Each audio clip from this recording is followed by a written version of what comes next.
Hello, I'm Neal Brennan. Welcome to a special episode of The Point. Today we're talking about black stuff with black people. Starting far left, I would like to welcome Jayar Jackson, also known as the Reverend Jayar Jackson, who is familiar to Young Turk fans as a producer as well as an occasional fill-in with the Young Turks. To his left, comedian Jerrod Carmichael, originally from North Carolina, but who's been doing stand-up in LA for a few years and was recently listed in Variety's top 10 comics to watch. How old are you? 24. Nice. Hurts, doesn't it? And finally, Damali Ayo, the presenter of YouCanFixRacism.com. Go there when you're done watching this. It's interesting. All right, I would like to talk for a second about why I decided they wanted me to do an episode of The Point, and I was like, all right, I want to do it, but I only want to have black guests. First of all, because I know a lot of black people, and rarely do you see white people talking to groups of black people in a relaxed studio environment. You just never see it. And one of the reasons is I want to do it is because if I'm watching a TV show or an internet show and it's for black people, I'll be like, that's not for me. And if black people are watching a show and it's all black people, Jerrod? Then we will not take it seriously, Neal. Thank you. No. So that's the impetus for this show. Hope you enjoy it. Our first point is from a black friend of mine named Baratunde Thurston, so you really know he's black. He's the author of How to Be Black. Baratunde, take it away, my friend. What's up, y'all? This is Baratunde, author of How to Be Black, sharing some thoughts on enthusiasm and Obama, or what I like to call Obamiasm. I will never say that again. In any case, we are 4 years after the rollout of candidate Obama into President Obama, and obviously enthusiasm is less than. It's hard to get excited about an incumbent president who has to make decisions that none of us has to face, who's doubled down on drone warfare more than any leader since Skynet, and who has had the shine taken off of him in some ways because of the high bar he set for himself and the low reality of getting things done in Washington. The boldness and transformation that we had an opportunity to do, housing, finance, healthcare, we only gotten partially there. And the jobs are better, but they're not as good as we want or need them to be. So enthusiasm is hard to replicate. I'd also say it's hard to replicate historic nature of thingness, something else I just created. But when you look at all the factors that came together to produce the possibility of a President Obama, an incumbent who's struggling, an economy that's in dire straits, tied up in overseas military adventures, maybe candidate Obama from 2008 could run again in 2012, but it's just impossible to represent that and to sort of repeat the historic nature. You can only vote for the first black president once, so I cut some slack there. I'm excited and proud for a lot of the things the president has done. I think there were some missed opportunities. I haven't personally written him off. And as far as the black vote goes with this president, I think a lot of us understand that tightrope he's had to walk, being criticized from the left for being too right, being criticized from the right for being too Kenyan and too Muslim. Obviously, there's something in between, and that duality is something that many black Americans have had to walk, have had to be on that tightrope. And so I think there's a deep personal pride, obviously, but also a respect for the tension of that position. Those are some of my thoughts. I guess I'll call that my point. Good luck, y'all. All right, so question is, has Obama been a disappointment to the black community? I think, yes. But that's the thing, he's been a disappointment to generally everyone that voted for him. I agree. Did we all vote for him? I voted for him. Yes. Yeah, and then we focus in on the black community because obviously it's like, there's a historic president, the first black president. So since 95% of black folks came out and voted for him, since that's a phenomenon because black folks have been outsiders in the political system forever, so now that there's something that has some kind of inclusion to it, there was a real reaction. So now the reason we're asking if black folks are still on board is because they're just as disinterested as everyone else normally is disinterested in politics. Right. They don't have time to go through the horse races every day. They don't have time to listen to what every politician is saying, which lie he's saying, which part of that sentence is correct and which part isn't correct. That's what we do on the show every day. Nobody has time for that. Right. We're here all day doing that stuff. So black folks are just like other folks. That's the same thing that people miss in general. Black folks are like white folks. Yeah, no, when that's it why I comes to was being that. interested or not interested in something, it's just in this particular realm, this thing that we're interested in now has always pushed us out so long. So now we're like, how do we get this group back in again? But no one wants to really talk about politics. Everybody's disinterested. It's just black folks are just as disinterested as everyone else has always been. How much do you think the drop-off will be in terms of blacks showing up at the polls this election? Not minimal, but not very big. Just because 20%? 30%? 15. 15? Maybe. Okay. I mean, it was astronomical, but it's just because, and also who knows? The campaign season is gonna. I think he's a campaigner. He's a politician. We're beginning to forget that. But yeah, he's disappointed a lot of people. But if you don't try and match up with what everyone else can do and just do something to make everything equal in general, it's gonna seem like it's gearing towards black people because that's who's always been pushed out. So that's what hasn't evened out always. I think the language of disappointment has inherently racist issues in it. Because the idea that we raise this black man up to this level and then the first language that comes out about him is, he's so disappointing. You know, I was here in LA, I had moved down here right around the election time, and I was at a party for the election, and 20 seconds into his acceptance speech, some woman went, "Oh, I've heard this all before." I'm like, he hasn't even been inaugurated yet, Not with right? this pigment you haven't. Right? And so people were waiting to be disappointed. So I am one to say I'm not disappointed with him. I'm fine with the guy. I still got his back. You know, and a lot of us went through this with Clinton, you know, and he was going to be the great hope for black people and everybody else. And he wasn't, you know, and so people have to realize that's the nature of electing a president, electing a leader. Like, nobody is going to live up to your highest dreams and fantasies. Like, you're not going to, your wife isn't going to, your husband and your dog and your president are not going to live up to that fantasy. I think Michelle has lived up to everything. A lot of people say she hasn't, though. People are really pissed off at her, What do you got, too. Ron? Well, I'm just people that say they're disappointed. Disappointed compared to what exactly? Like what president were they just like? Oh man, he was so FDR. amazing. Like what? Here's the thing. My point is, I think people are asking for a little bit too much. Here's my question. They're asking for People like to do that. People like to ask for too much. Yeah, they do. Especially when they're asking black people. Oh, They man. love to ask for too much. I can't give you that. You know, it's true. Did he not do it to himself though? A little bit. The big image is him, hope, him, change. Did he not do it to himself a little bit? What politician hasn't run on that? Right. Okay. That's the nature of being a politician, to say that you're this messiah that's going to change the world. And although they threw that term on him, I said, well, that's what all of them do. He's a politician. He's another guy who's trying to get whatever agenda across he's trying to get across. And the difference is that now we all believed it. And before we'd say, oh, that guy, you know what? He doesn't really match up to what I think is really going to happen. Do you believe? Yeah, go. Well, I was gonna say, I don't think it's that people even believed as much as they listened to it for the first time.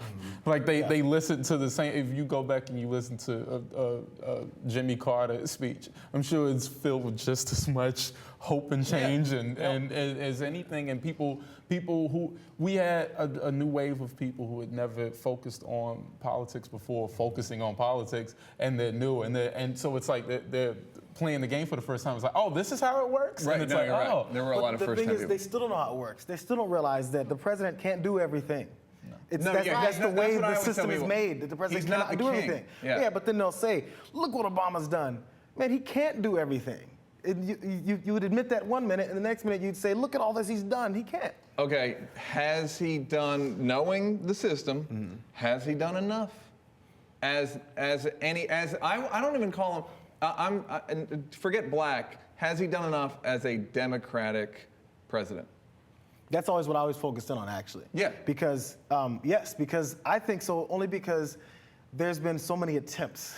And that's how the system works. You have to attempt. Like, he has his flowery speeches. He has the right speeches, the things he says right a lot of times. And then things will get presented, and it's not always, this is what other people don't realize, it's not always Republicans that go against him. There's a lot of people that go against him. Oh, yeah. And the real color, and this is such a cliche term, is green. That's what's running everything anyway. So you have Democrats, you have independents and Republicans that go against him because if you attempt, at least do your part of being in the executive office and attempt to put certain things across and they don't get across because everything else isn't working, I mean, you're doing what you can. I think he's done a good job as a first-term president in a really, bipolar world, like a really divided government. I think, and I would love to see what happens when he gets a little chance to kick butt in the second term.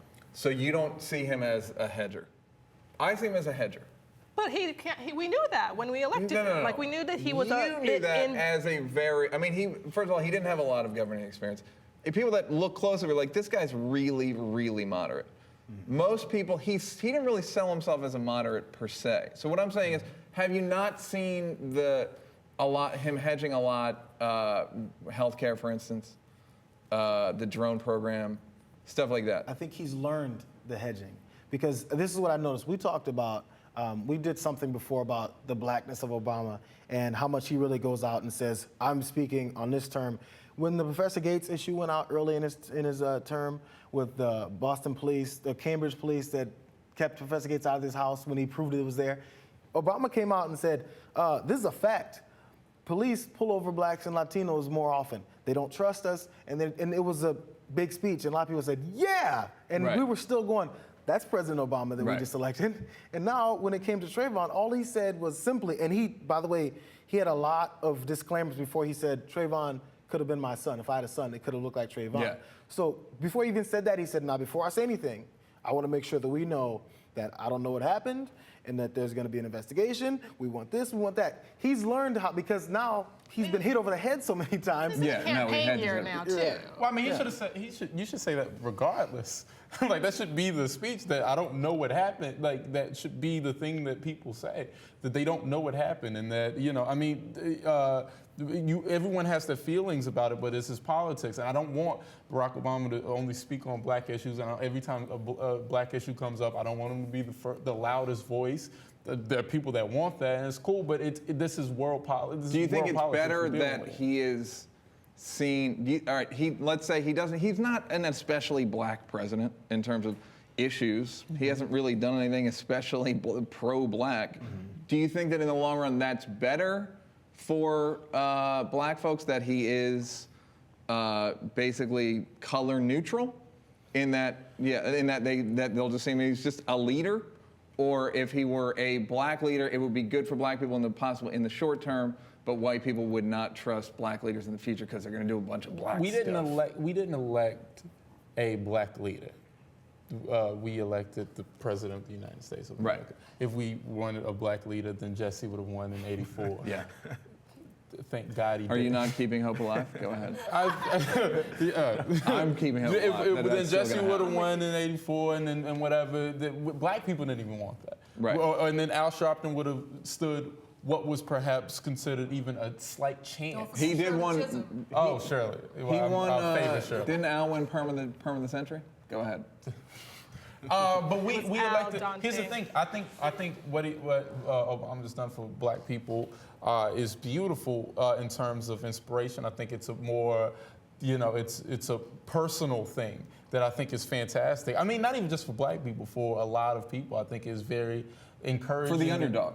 Yeah, well, for the underdog, in the sense of the societal underdog. Yeah. All right, quickly. Sure. This is today. From North Carolina, ladies and gentlemen, Jerrod Carmichael. Yesterday they voted against gay marriage. Today, Obama votes for it. Do you think that, can we agree that there's a pretty heavy strain of homophobia in the black community? You don't have to. Hip hop. I think there's church. Homophobia. No, I agree. But yeah, I mean, hip hop. I think it gets really complicated when we start to say, oh, that's more partial to this or that community. I agree. It makes me uncomfortable. Yeah. It makes you uncomfortable. Is it true? Because I think there's a strong enough strain in every community, as you said. Yeah. But the thing is a lot of these people hide it. And the ones who are like that hide it. Black folks in general who don't hide it. It's really the difference. It's not exactly. It doesn't make them. It's the thing. So what it is, and the reason why the question is asked a lot is because you see it more. black think folks that's won't be also shy to that. say it, but then you get maybe just as many that are in the Latino community, but you won't hear them saying it as much. Or in the white community. Yeah, I mean, I totally. think that, All of them, I every think that's community, because yeah. Let's people not make that forget the religious Asians. association. Right. They're pretty, right? But what I'm saying is, do you think that this will make a difference in all communities if the president's like, I'm for this? Do you think he can be a leader in terms of this?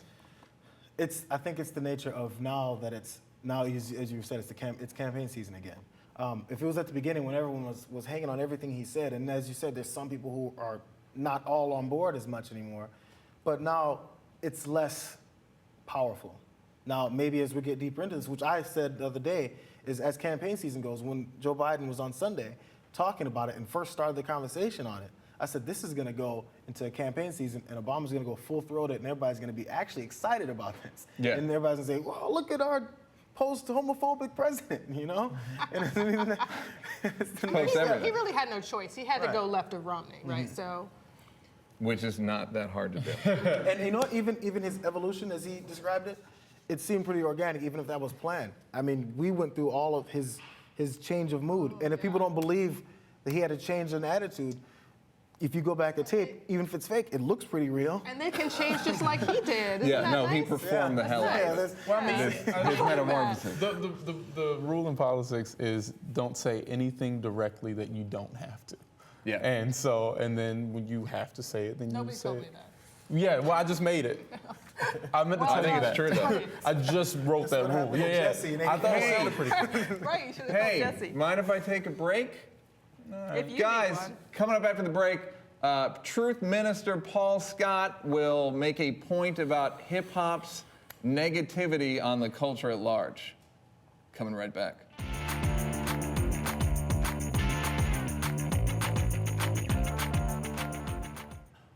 Looking for me? Hi, Neal Brennan. We're back with a special edition of The Point. Black subjects, black guests, white host. Second point is from Truth Minister Paul Scott in regards to hip-hop and its potentially deleterious effect on culture at large. Take it away. Hi, this is Truth Minister Paul Scott, NoWarningShotsFired.com, Durham, North Carolina. And the point I'm here today to make is hip-hop, as we know it in 2012, is really dumbing the youth down. Now, I know I'm not talking about the kind of hip-hop that your parents grew up with in the 80s and the 90s, the Public Enemies, the X-Clan. No, I'm not talking about that. Chuck D said back in, 1988, 89, that rap was the CNN of Black America. What we're talking about now is a Waka Flocka Flame type of hip-hop that's like, are you smarter than a fifth grader? So it's really used to dumb the people down right now. I don't think it's an accident. I think it's a plot. I think the so-called powers that be around 1992 or so began to realize that hip-hop really could make people fight the power, and at that point, they began to slowly dumb hip-hop down. So the next time you see your children walking around with their pants sagging and talking in a language you can't understand, remember, it's not their fault. It's a conspiracy to dumb them down. Truth Minister Paul Scott, NoWarningShotsFired.com. Also the author of the column, This Ain't Hip Hop, that runs on allhiphop.com, and it also runs on NoWarningShotsFired.com. All right. Jerrod? Say it, spit something. Well, in response to Professor X, wow. Okay, that was a little. Well, much. just That was a little at much. first, let's first talk about, do you think that hip-hop has gotten dumber, or is that just a reflection of the culture at large, or is it affecting the culture? I think it's a reflection of culture. I think culture has, we've gotten to a very comfortable place in culture, and I mean, I think across the board in all forms of entertainment, it's not as, I would hate to say not as sharp as it once was, things like that. Yeah, but the level of culture has discourse, changed. yeah. It's changed, and I think he's singling out hip hop because obviously he feels very passionately about hip hop. Right. as shown. But I think I don't think that it's a conspiracy at all. I think the quality is decreased more so than anything. That's a But you and I have this conversation a lot, which is about subject matter. yes. And you are a huge defender. I'm a huge hip hop fan, it should be noted. Yes. You will defend Jay-Z Absolutely. to the death. Absolutely. Well, first of all, the man is gifted. I've never ever He's a doubted gifted- his he's a gifted talent. individual. I really love his This is the records. thing. I really do. The truth is that it's a form of entertainment. That Right. and it's a movie. It's a television show. It's Gunsmoke on audio Gunsmoke is what it is. And Okay. it's entertaining and it's fun to listen to and Right. and I enjoy it. JR, do you believe that more people have started selling drugs because of Jay-Z, or is it the exact same amount of people that would have anyway? Yeah, because of the other conspiracy that it could be is the reason why more people are selling drugs and more people are on them, really, because of other stuff with, I don't know, political stances and laws and all that stuff that we don't need to get into. Right. But music isn't gonna. I mean, if you're gonna go there, you're gonna go with movies too, which is always one of the arguments. If you go watch a violent movie with guns and shoot them up, a kid's gonna walk out and go shoot people up. It's all entertainment, and yes, kids like to emulate things. Yes, that's the thing, especially when it comes to style. I'd say that's the biggest influence that it's had. The way people dress, and it's just the culture as far as dancing and maybe just style of your slang. But I'm not. Really. What I'm talking about is it the movie thing? Let me discount right now. If Al Pacino was named Scarface, if that was his name, and he played Scarface in The Godfather, and he played Scarface in Scarface and Scent of a Woman, and he lived in if Al Pacino lived in Miami, I would think. He's kind of having a negative effect on culture at large. So that's the difference between hip hop and movies. That Jay-Z is not playing a character. He's talking about he slung dope. Yes. And I think you can only say he's glorifying slinging dope. I think he's glorifying the change in lifestyle more so than slinging dope. Here's the thing. Of course, The rappers dope that there are of course rappers that glorify it. But here's the thing. The truth is, if these rappers are doing it and if it's really influencing people and it's changing, there's a much deeper problem than hip hop. Like there's a much deeper problem. Like why are the conditions being created to create that type of thing? Absolutely. Well, the argument is, are they contributing to it? Yes. Are they reflecting life, or is Jay-Z creating an aspiration? What is the blueprint? Meaning, he's made 3 records that are the blueprint, because from what I can tell, it's sling dope, start rhyming, make $1 billion. No. But here's the thing. That's hilarious. For real. Tell me what the blueprint is. What I think the blueprint is overcome your immediate situation or circumstances, work really hard. But and don't work at accomplish something. McDonald's. I've also heard that. Slinging dope? Well, no, I think that was that was something I'm explaining. I don't know Jay-Z, by the way. Right. I don't know Jay-Z, but that was a decision. I have friends who have made those decisions. Family members who've made those decisions. It wasn't because of any lyrics. It wasn't because of anything that anybody said that made it look cool. It was because that was immediately in front of their face. In the environment that I grew up in, that option was immediate. It offered more cash than McDonald's. It offered hope for a way out. We talked about Obama and hope. These things, it's hope. People buy into hope, no matter what form it comes in. And that's what, It's hope? Yeah. Wow. It's opportunity. I'm not a listener, I have to admit, but that's never. I haven't heard. The music I've heard has not given me a sense of hope. That's the thing, because should listen to better music. I suppose. That's the thing, because I don't think it's I'm gonna born. make you a mixtape, girl. Go ahead. I don't think it's born from the music. The music is a reflection of your life.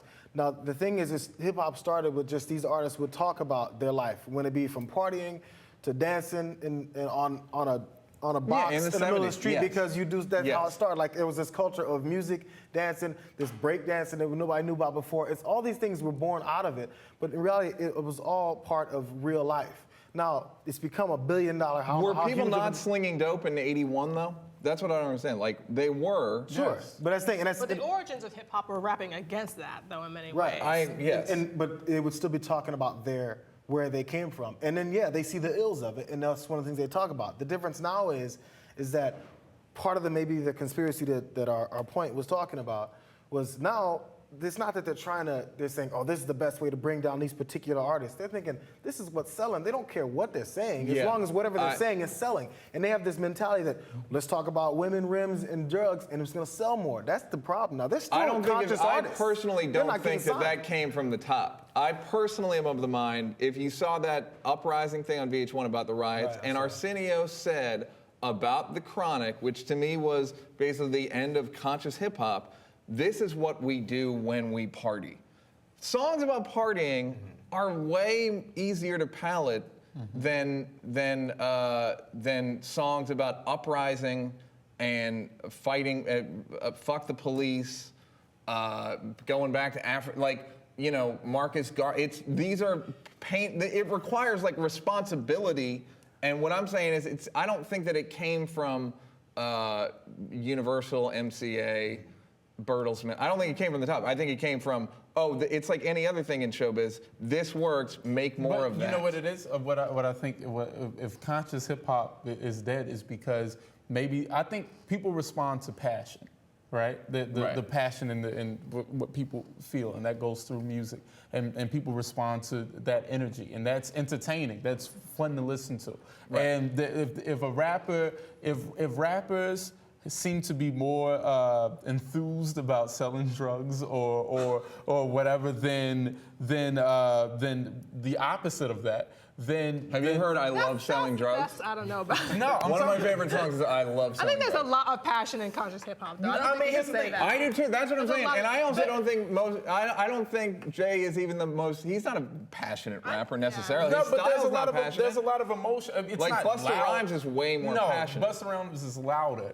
It's a difference. Like Busta Rhymes is just loud. Right, but that's still passionate. In that case, you know, it's like Mystikal's the most passionate rapper I've ever heard before. I agree. Like that man is passionate about you know, but it's Jay gets over on style. No, Jay-Z gets over on emotion. I think it's emotion. It's an emotion and it's conscious in that sense. We label conscious hip hop the things that you have to wear, you know, your Koofy. Koofy and you know, and date Erykah Badu, but you don't have to do that. I'm throwing because it there's out. a segment of the audience that hears that. Now, this is the other thing too. A lot of artists, and I think a lot of people don't understand this, they rap about all this stuff, which a lot of them don't even write their own stuff. But a lot of them will rap about something, and then you go and actually know some of these cats, and they don't do any of this stuff. The other thing is, I've never met a dumb rapper in my life. Right. I've met a lot of rappers, and they're all smart dudes. Mm-hmm. Here's a question I have, which is, do you think that Jay-Z could have a segment of his career, a successful segment of his career where he renounces all that stuff? Not unlike Malcolm X, as a metaphor. He renounces street life. He renounces selling drugs. But he has, if you listen to the records, he has. He'll put a drop of that. Not renounce, but here's the thing. It's simply telling a story. And to me, it's no different than reading a novel. It's no different than people if you put the truth of your story out. Jay-Z is, the reason we're even talking about Jay-Z is because the world seems to have responded to the truth. He's a great rapper. But let me ask a question and put something else on this. Is this just another cultural, fear or kind of reaction? Because when you say, can you leave this behind? Like, can Jay-Z leave this behind? So I go, well, what about the metal community that did that? No. Well, like, who I was going to bring up is the Beastie Boys, who started out as complete derelicts. Right. And then we're like, you know what? We were wrong about having an inflatable dick on stage. Right, and that was a girls and mistake. all of that. And I'm not saying, like, why can't Jay-Z be more like the white rappers?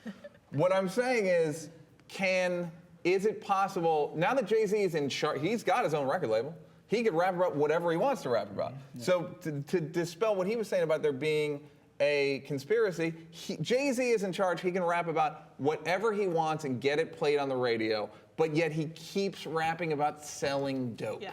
Coming up after the break, we're gonna have Jezebel contributor Lindy West talking about white hipster racism. See you then, kiddo.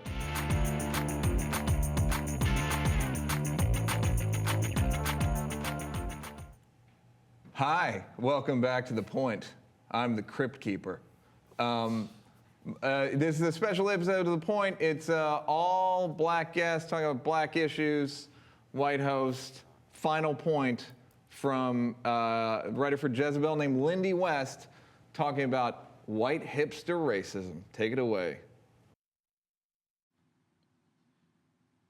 Hi, my name's Lindy West. I'm a staff writer at Jezebel.com, and my point is that ironic racism is really just the same as regular racism.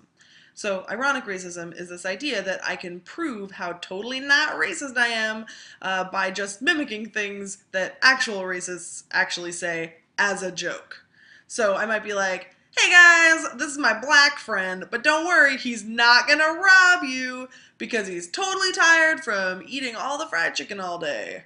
So, as hilarious as that is, all it really does is prop up this idea that people are parts of groups instead of being individuals, and that as a country we're so far beyond our racist history that minority groups should just be over it by now. And if you're not over it, that means you're too sensitive, or no fun, or you're ruining the party. But the thing is, it's not a party for everyone yet. We're not there yet. There's measurable and obvious inequality in this country, and it's really tough to joke about something ironically when that thing is still happening unironically. Like, you can't make a joke about someone's mom dying when their mom died yesterday. I'm just saying that as a person who makes jokes for a living, I'm going to be extra sensitive about who I'm making the butt of my jokes, and I'm going to make sure that I listen to other people's experiences and think about how my words might make them feel, especially if their experiences are things that I will never share. That's my responsibility as a human being. And yeah, it's not a perfect system, and maybe I'm going to miss out on a handful of good jokes because I'm being overzealous with my white guilt or whatever, but I don't care. That's worth it to me. That's my point. So thanks very much. If you want to hear more from me, you can find me on Twitter at @TheLindyWest or at Jezebel.com. Oh, hi. So, what do you think? Damali, before the show we talked, you had certainly the most passionate take on hipster racism. Did, unfortunately. Go. Yeah, she's lovely. Yay, go Lindy. We need more of her. I had the experience, pleasure, displeasure sometimes, of living in Portland, Oregon for 12 years. Yeah. So I saw the hipster culture emerge from its murky, dark origins and infect our whole, culture. And I loathe them. They're some of the most racist people I've ever had to deal with. And what's worse is they're racist, and then if you have any teeny tiny reaction, then they're mad at you. And it makes me bonkers. I was walking away from a party and somebody actually said, "See you later, sledge." And I turned around and I was like, "Excuse?" And they're like, sister sledge. And I was like, seriously? It's not even a good joke. And then as I was leaving unpleased, they yelled at me, they harassed me as I left. So it's a really bratty, annoying, racist, and it's And that's not just one. That didn't just happen once. I don't want to build an entire argument about one time. Every day. In Portland, people touched my hair every single day. It's pretty amazing. You can get up in it later, but hey, girl. But it's just, and so being treated like an object, Right. I made an art piece about it called Petting Zoo, because that's how I felt all the Right. time. So it's a really frustrating, and also you'll notice that most of these people don't have any black people in their lives. Yeah. Portland's 94% white. Yeah. Silver Lake, look at, there's no black Yeah. people up in there. Yeah, so exactly. it's frustrating and annoying. I wish they would go away. Okay, that's one point of view. There's the passionate My side. first thought is when I hear people talk, when I was reading all these articles about white hipster racism, I just thought this can't be high on black people's priority list. I love hipsters. I think that I have fun. Some of my best friends are hipsters. Right. And imagine how excited they are to have you as the best friend. Yeah. Right? The thing is, it's crazy. you're all of theirs. Can I tell you? There's just one of you. Can I tell you? I've met racist people from many sectors. I've never met a hipster per se, or a lot of hipsters wouldn't even describe themselves as such or whatever. But that seem to be racist. They seem to be great people. They seem Right. to make great neighbors. They bring Chipotles with them. Right. They are it's different sectors. I never, I had guess an my point issue is, with who cares? It's what do you? I think where it comes from is obviously it's all based in ignorance. racism in general. So a lot of people who are racist don't even know it. Right. So the people They who know it. Yeah, well, the people No, but who I don't They think the know people it. that called you 'Cause sludge thought they were racist. They're not uneducated people. That's the thing, and I think that's the difference. Now you'll get there's an ignorance, but then there's uneducated. They're acting ignorant. I think there's also experience. I don't think I just think they have no experience with black people. It took me a while. But they are choosing not to have experience with black people. I mean, agree. this day and age, that's ridiculous. I let my daughter date a hipster. Like if my daughter brought a hipster home, I'd be pretty Right. cool. This is your way of announcing that you have a daughter. I have a daughter on the way. Her name is Pink Ivy. She's No, I think it's from they have no experience with black people.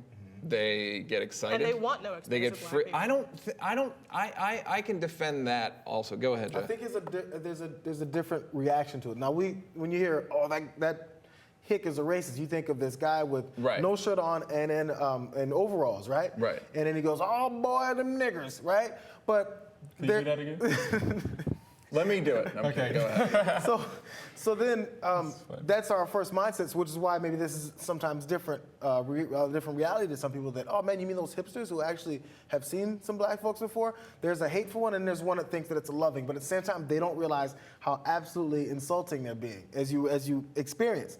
Now the difference is they'll go, I looked into it and I researched what really bothers black people, and that's ridiculous. I don't believe that shit. So Right. then they feel now that they've been cleansed of not believing that shit, then they go in and say all that, which is the big. They're which is the big- ultimately trying to diffuse it. and they're trying to relate now. And trying to go, well, black folks must really get so sick of this that they must laugh about it sometimes. I can Right. be down with that. Now, this is a different example, I think in a similar way. I was at a McDonald's back years ago. This is and already getting racist. Right. This old white lady was in there, and If he orders a fish fillet, Four- it's a huge problem. four of the five people taking orders were Latino women, right? I like how you And said so she walks up and she's just speaking really, I guess, low, hard to understand. And the lady who's taking her orders like, what? And she goes, I need a number 5, and she said it 3 times. And then finally, because she feels she's being accepting and open, instead of going, learn English, you Mexican, she goes, oh, quiero uno, she starts ordering in Spanish. And then that would seem like you're just being, open to their culture. And she doesn't speak English. I'll speak in Spanish to her. Fine, we're in America, Right. it's okay. And she thinks she's being open, but in reality, she was insulting the hell out of that lady. Because she's like, no, listen, I speak English. And the lady behind the counter was going, no, I just didn't understand what you were saying. Yeah. I You don't not weren't being understand loud. English. Shut up, stop doing this to me. You know, it became, without her knowing, an insulting exchange when she thinks she's being very open to this lady. Except for the hipsters aren't trying to be like helpful, you know, they're just trying to be cute and like kitschy and ironic. And it's so indulgent and self-focused. At least that person was trying to be altruistic in their own weird way, you know, and that's what makes me kind of bonkers There was about the whole also thing. the thing recently about this HBO show Girls not having any black characters, and then one of the writers of the show made a joke about it, that Precious didn't have any white characters, and how my question about this is, does Girls have to have black characters? I mean, if it's not true, then why? Right, no, that's what I'm saying. Like, I don't think that the Lena Dunham, who writes the show and created the show, she may not have any black friends. Listen. So, yeah. Go ahead. So, what are you supposed to do if you're her? Well, okay, is there a level of responsibility with people who create shows the same way Jay-Z's supposed to have responsibility to say the ills of wherever he came from? If you're making a show, we shouldn't have to make a BET version of it that ends up being shitty. You know, Well, that's what I'm saying. Maybe Were they there should any white include characters on everybody. Martin? That is my question. Were there? Well, I mean, the same argument was made about Friends. I mean, it's when you're talking about the dominant culture representing a world where they're happy with nobody else versus, non-dominant cultures trying to make a space for themselves. You can't Right. compare the two. I think, how about this? How about people make friends a lot of times based on shared cultural interests. I happen to have a lot of black friends because I like Jay-Z. Jay-Z, for instance. The Love end. some Jay-Z. No, I like Jay-Z. I like hip hop. I like comedy. I don't know. Why are we friends? I'm just around black dudes all the time, and I have been for a long time, and we get along for whatever reason. If I wrote a show, there would be black people on it. I did write a show, there were a lot of black people on it. It was a fair amount. What happened to that show? The guy the star went to Exactly, Africa. yeah, right. He went really black with it. But see, that's the thing.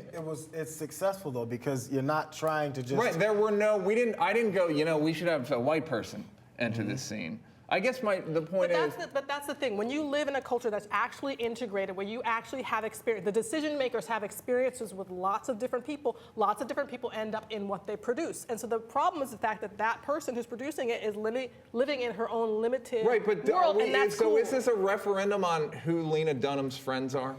I guess that's the question. She's a culture maker. Right, but does she have to have?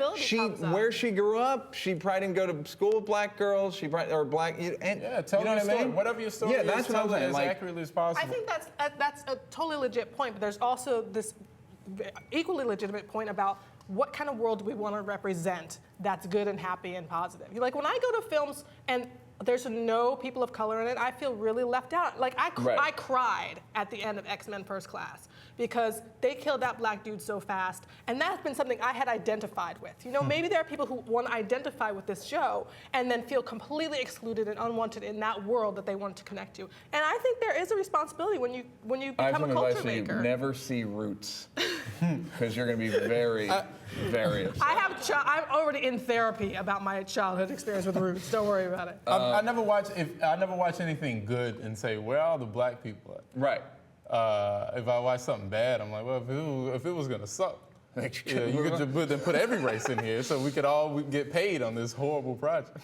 But it's like, but if I've never seen anything good and a black, white, or any color, and wondered why there wasn't any. If it fits and it makes sense and here's the thing, don't throw, because it ends up hurting more than it helps when you just throw in were black people helped by Aisha Tyler being on Friends? Nah.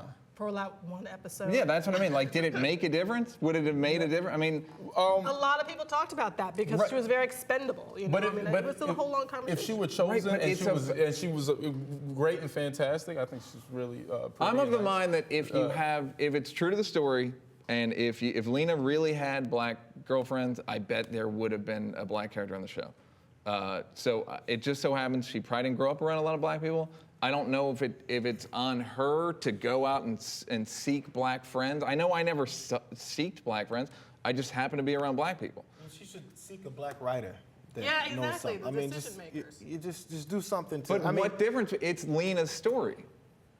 You know what I mean? Like, it's still her story. So would a black writer go, we need a black person? Then a black person enters. The question is also, how much do you want this to have universal appeal? Do you want your audience to really relate to it, or do you not care? Well, but there's also the idea that the more specific, the more universal.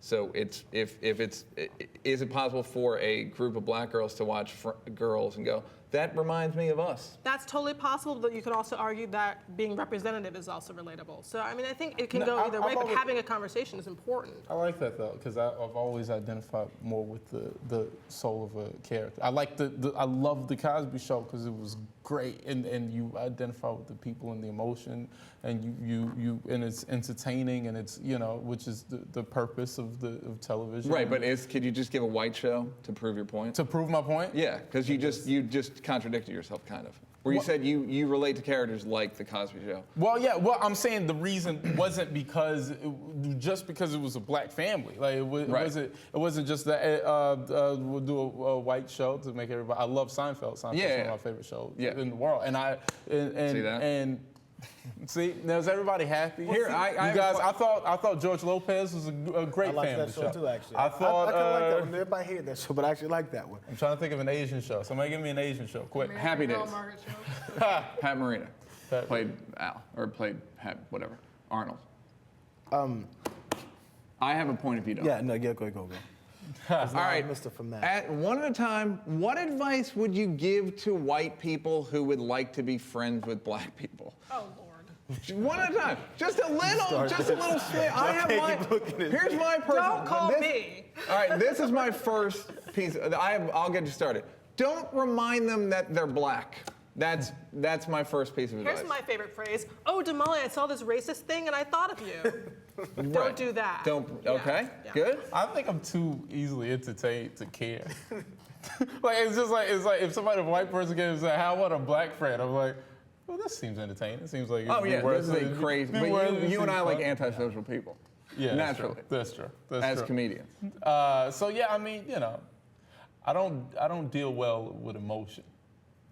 that's what. Unless it's in hip hop. Yeah, like the emotion of like getting offended by things and stuff like that. That type of emotion. Like I don't deal well with. I'm not easily offended. I don't like. It's like I'm usually like whatever. Like if a joke was funny, then it was funny. You know, Right. like whatever. Don't hurt anybody. I guess. I mean, what is this like approaching somebody in a bar? Or No, something? I guess it's just like the mistake of saying like so long, sledge. Obviously, white people don't know to. Are there some do's and don'ts? Maybe there's, but I think whenever you do the don'ts, it's because there's something that happened to you, or just there's a level of disconnect. Or understand that they're people. They're not what I always say. They're not they. It's another yeah. person. No, I know. mean, That's the white problem. folks aren't friends with every white person in the world. Right. So if you're not friends with some of them, it could be a reason. You're not friends with some black folks. It's just because you're not cool with each other. Right. Your personalities don't get along. It has nothing to do with your skin tone. Yes, Right. there's some people that aren't going to be like you, and there's some that are. All right, that's all the time we have. That's been this episode of The Point, the black people talking about black stuff. I've been Neal Brennan. The guests were, in order, Jayar Jackson, Jerrod Carmichael, Damali Ayo. Go to their places and look at their things. Wikipedia black people. If nothing else, please. Turn on. You learn nothing from this. please, Wikipedia black Also, people. Wikipedia, if you could immediately place a lock on the black people page, it's gonna get vandalized. Something horrible's going to Don't happen. edit it, Feel just read it. I'd also like to thank our point makers, Truth Minister Paul Scott, Baratunde Thurston, and Lindy West. You were all point-terrific. That's been The Point. I hope you enjoyed it. We'll see you next time. God bless.